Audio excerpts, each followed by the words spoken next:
Hello everyone, welcome back to CMME Made Easy, and I hope you all are doing very well. Before we begin, let me remind my dear students that the contents of this channel are only to supplement your knowledge, not to replace the regular online and offline classes in your institution. So please attend your classes and do not miss them. Also, if you like our contents, please subscribe to our YouTube channel, like the videos and share these videos with your friends, with your batchmates, with your juniors. Also, if you are a teacher, then with your students. Please follow our Facebook page and the link will be given in the description. In our previous video, we discussed National Population Policy 2000 and then also explained some of the terminologies in context of population control, family planning, etc. In today's video and next few videos, we shall be talking about different family planning methods or contraceptive methods. So what do we mean by contraceptive methods? Contraceptive methods by definition are preventive methods to help women avoid unwanted pregnancies.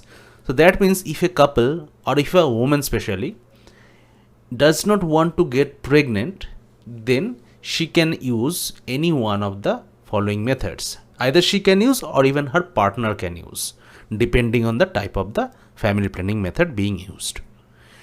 Family planning or contraceptive methods can be either temporary methods or permanent methods. Now let us look at the classification.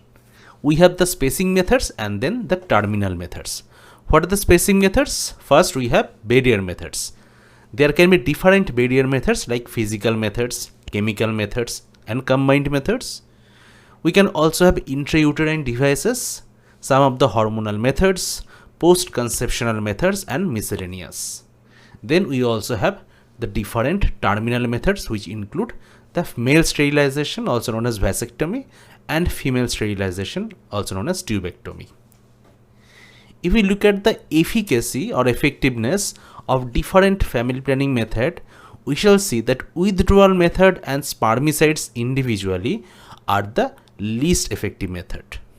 The best methods are the implants, intrauterine devices, female sterilization method and vasectomy, that is the male sterilization method. So permanent methods are obviously the best methods along with the implants and IUDs. We also have some of the other methods which lies between the best and the least effective spectrum. For example, male condom, female condom, fertility awareness methods are good method and injectable preparations, lactational amenorrhoea and pills, mainly the hormonal pills, they are better. So these are the different methods and their effectiveness. Today we shall be talking about different natural methods. So what are the natural methods we are going to discuss? First is abstinence, then we have coitus interruptus also known as withdrawal method, we have safe period, breastfeeding, basal body temperature method and cervical mucous method. Now these two methods we shall not be talking about because these two are the least effective and most unreliable methods among all these natural methods. First is abstinence, that means not doing something. So complete avoidance of sexual activities. Here the partners or the male and the female counterpart, they do not involve in any kind of sexual activity. If there is no sexual activity, there is no chance of the sperm and ovum coming in contact. So there is no fertilization, that means there is no pregnancy. Now the problem here is, this is a method, if it is followed, it is completely effective. The problem is, it is very difficult to follow because it needs lots of self-motivation to follow abstinence. So the partners have to be determined that they will not indulge in any kind of sexual activity. So this is why this is very difficult to follow. Next method is the coitus interruptus or withdrawal method. Here the sexual activity takes place, but before ejaculation the penis is withdrawn from the vaginal cavity. Now that means the person, especially the male person, must have great deal of self-control so that he can take out his penis before the act of ejaculation. Otherwise there is chance of fertilization and further pregnancies. So since this is quite difficult, there is also high failure rate. Next, let us talk about the safe period method. It is based upon the process of ovulation and menstrual cycle, which helps in determination for the safe period when the act of coitus can be performed.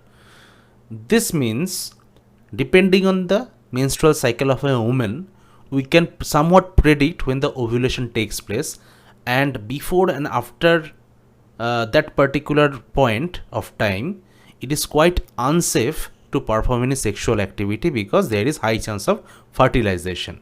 So this is considered as the unsafe period when the sexual act has to be avoided. Beyond and before this period, the sexual act can be performed, and that period is known as the safe period. Now, we shall see later that of this menstrual cycle, there are only few days when the period is safe for any sexual act. Rest of the days are unsafe. So that means this partner can perform sexual activity only for a few days in the whole cycle. So that is why this also requires greater deal of motivation. They have to be motivated that during the unsafe period, which is the majority of the portion of the whole menstrual cycle, this partner will not perform any sexual activity. Also, if the menstrual cycle of the woman is quite irregular, then it may be quite difficult to assume when the safe period is. So this is also not suitable for any woman where the menstrual period is quite irregular. And because of all these problems, it can also have high failure rate. Now let us learn how the safe period is calculated. The menstrual cycle of a woman can be varying. So whatever is the shortest cycle, we subtract 18 days from that shortest cycle, and also we subtract 10 days from the longest cycle, and these two digits are the days between which the period is unsafe. That means any kind of sexual intercourse must be avoided. To simplify it, I have given an example here. Suppose the woman's menstrual cycle varies from 26 to 31 days. So the shortest cycle is 26 days and the longest cycle is 31 days.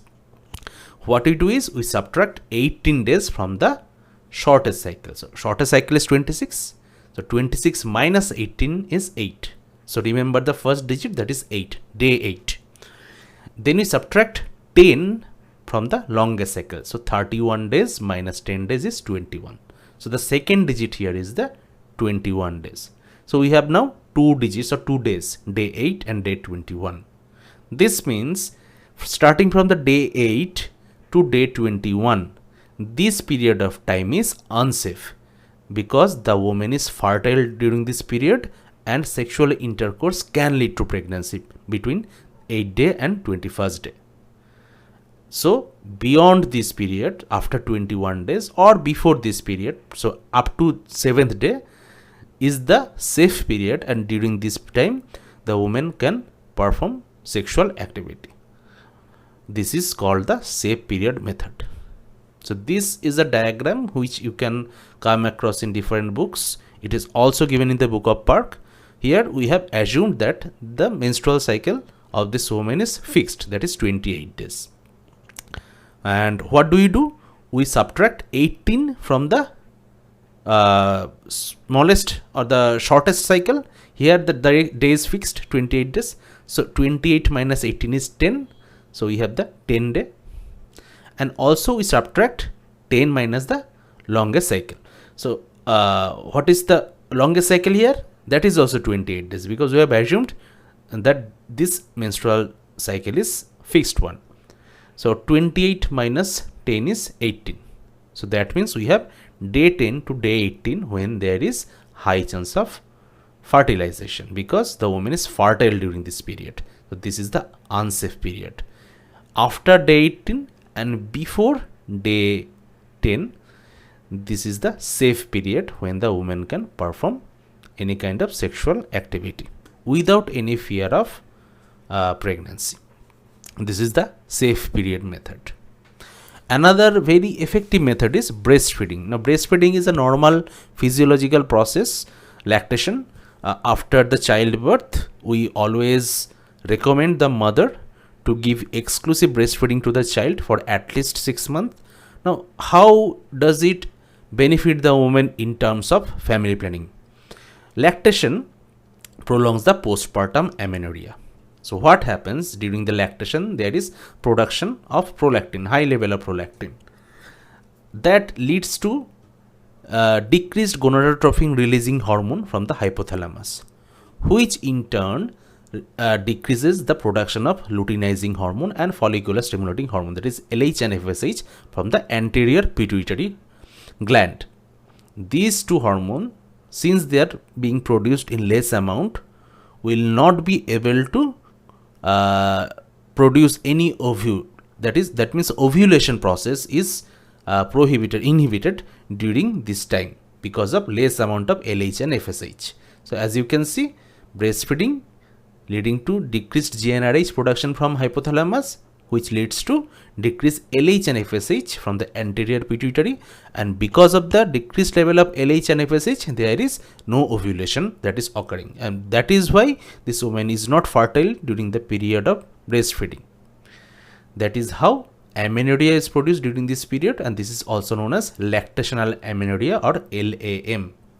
Not more than 5 to 10% women conceive during lactational amenorrhea. So more than 90% up to 95% of women are not fertile during this period because there is no ovulation. So as you can see, this is also quite an effective method of family planning. The last two methods, basal body temperature method and cervical mucous method, these two are the least reliable methods among all these natural methods. What happens in basal body temperature method is there is rise of basal body temperature during the time of ovulation. Also, there is some cervical mucus changes during the time of ovulation. So if it is possible to identify this basal body temperature increase or change in the cervical mucosa, we can also somewhat predict around what time the ovulation is taking place. So before and after that period, there is chance of fertilization and subsequent pregnancy. So that is why any kind of sexual act should be avoided during this time. Since this is almost impossible to find out when this basal body temperature increase taking place or even the cervical mucosa is changing, that is why these two are also the most unreliable methods, and these two are never recommended to any woman as a method of family planning. So I shall say that among all these methods, abstinence is very effective, but it is quite difficult to maintain. Coitus interruptus, same thing. If it is practiced correctly, it is also very effective, but it needs great deal of motivation. So that is why failure rate is quite high. Safe period is a decent method, but again it is not recommended. Breastfeeding is a very good method. Basal body temperature and cervical mucus method are not at all recommended to anyone. So with this, we complete today's session on different natural methods of family planning. If you like the video, please subscribe to our channel and share this video with your batchmates, juniors and friends. We also have a Facebook page that you can follow. The link is given in the description. Take care, and we shall see you in our next video.